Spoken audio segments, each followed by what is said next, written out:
When it comes to needle felting, how do you know when firm is firm enough? When do you stop? And can you overfelt? In a moment, I'm going to answer all those questions for you. And if you're enjoying the content on this channel, then please support me with a like and a subscribe. It makes all the difference. Let's get in there. How do you know if you have felted your project enough? Is it firm enough? Is it overfelted? Well, it's not one simple answer, although the answers are simple. It depends on the project, and it also depends on what part of the project you're actually working on. So I'm going to break it down and make it really simple to understand. So the first thing I'm going to start with are animals. So our needle felted animals will be one of the most popular projects. And I'm going to show you how different parts of the project requires a slightly different type of felt. So with the bodies, it wants to be firm but springs back to shape. And the reason for that is it doesn't want to be overfelted because you have to attach the body parts to it. Come back to that in a moment. However, the head, which is going to have more pressure put on it when you are adding the details, needs to be firmer. So when you're putting that nose on, you don't want that face to distort and end up with a squashed flat nose. The same with the eyes when you're adding eye details, anything else. And in particular, if you are adding realistic details, like on this fox head here, where the eyes have been added, you really need to make sure that that face is nice and firmly felted. So again, you've still got some movement there, but less than you would with the body. So the body is firm but springs back, and the head a little bit firmer. Same with the Jack Russell puppy I've done here. There's a tutorial link down below for that. This again, legs are really firm apart from the top, which is left loose. I'll show you why in a moment. That's really important. But the rest nice and firm, and the head a little bit firmer. And I'm just going to show you the sort of the squish test. You can see what I'm doing there. No air. It doesn't want to have any air in it. Show you that in a moment, how we make sure that we can felt quickly and reduce all the air without having to felt and felt for many minutes or hours.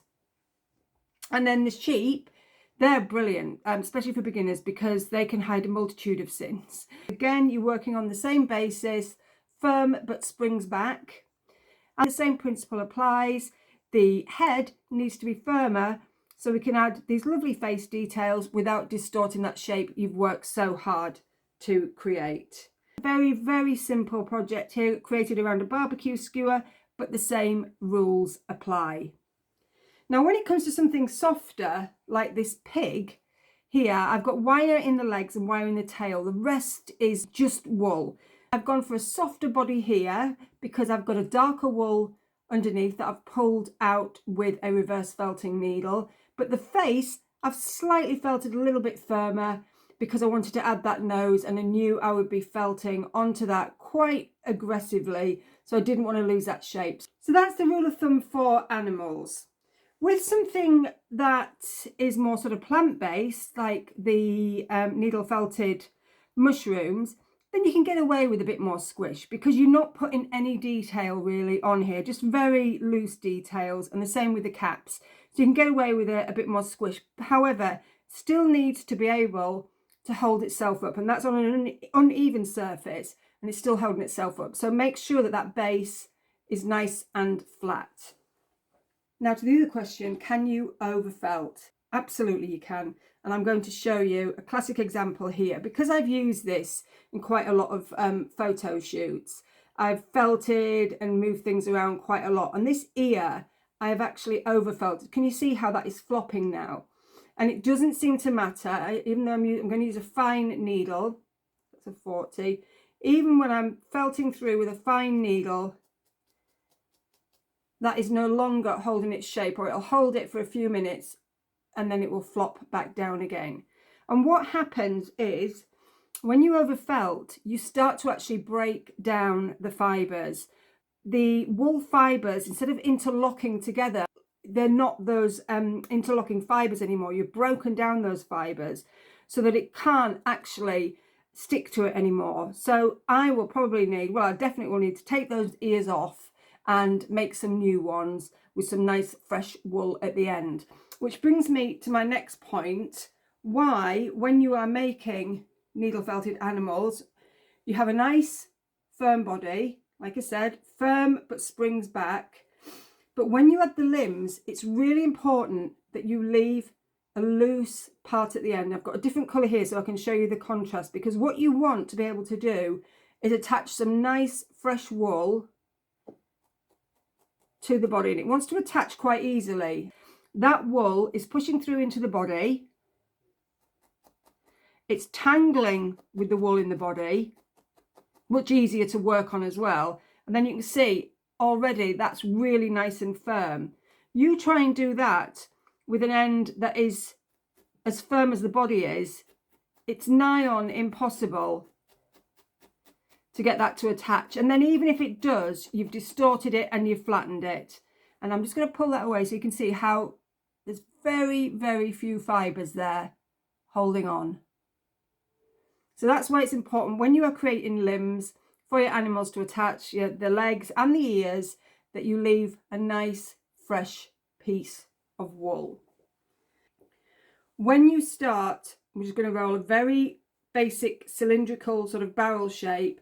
What you are doing is you are pushing into that wool, you are keeping it really, really tight. If you were to go like this, imagine the amount of time and effort it would take you to actually felt that into some sort of shape, and it would be really difficult to get the shape correct, and it would take you an age.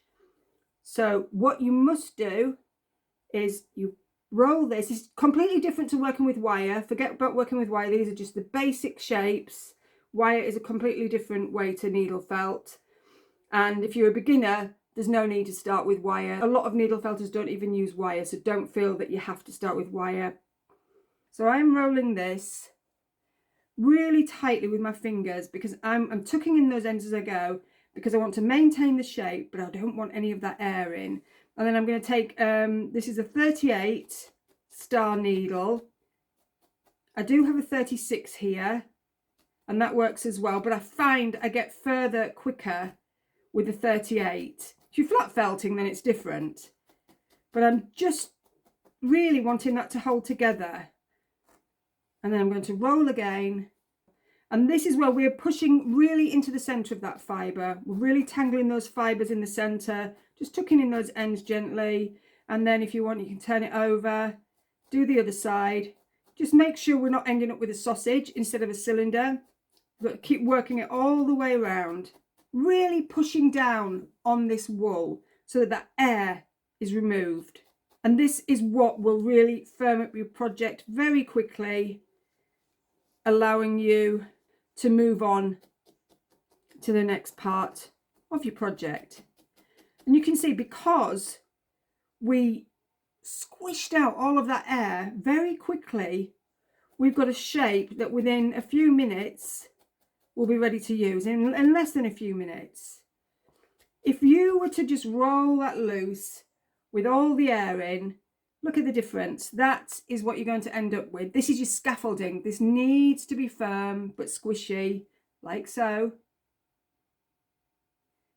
This is not what you want. You could just flatten that out so it end up as a flat hair. So that's an extreme example, but not uncommon when you are a beginner. So don't worry if that's how yours has ended up to start with.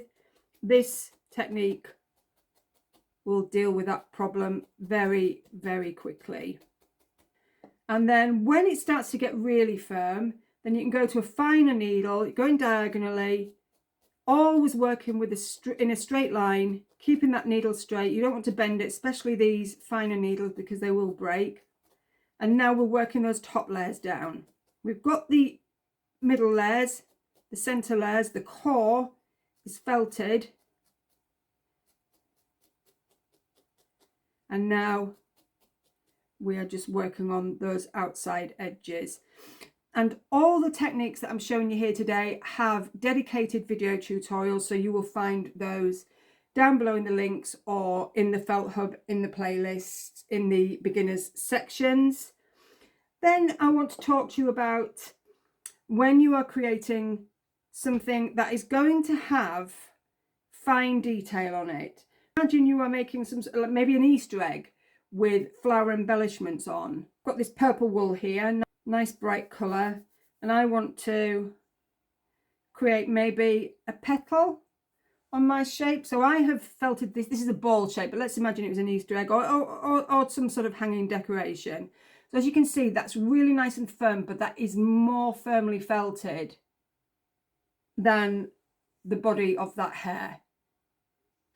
And what I've done is I've really worked this so that all the needle marks have gone. So that takes time. That would probably take around 30 minutes to create that. And if you want, you could use a dryer ball. With a dryer ball, I would make sure you always use a 40 or a fine needle for the top, because the surface, get a pre-felted one, the surface is much, much firmer. But it's also ideal for adding very fine details. So then, can you see how there is no distortion? I'm using a fine needle, and I can really start working on creating some detailed flower shapes on there, and small ones as well. I can work really small if I need to. So can you see how that is now starting to work? If we were to try and add the same design onto that, we would struggle, because it's so soft that our wool would just start to disappear actually into the base and distort the shape. So it'd be very difficult to maintain the shape that you'd created and create nice detailed flowers. And you see immediately that shape is getting lost. It's distorting, and we're really going to end up with something that isn't quite how we imagined. Whereas with this one, you can see we've got this nice firm base. And then another example is this Christmas bauble, as I call it. Again, I've actually used a wool dryer ball for this because it was perfect. I wanted to get some very fine details on. And if you were to have a very soft base, getting these fine eyelashes and these freckles on would be nigh on impossible to get them on like so. And again, the detail with the nose. So that all that is added on with a very fine, not very fine, a fine 40 needle, because that allows you just to poke into the surface of your project and add those lovely details. Please support the channel, give it a like and subscribe, and I hope this has helped you start your needle felting journey with confidence or improve on the needle felting skills that you already have.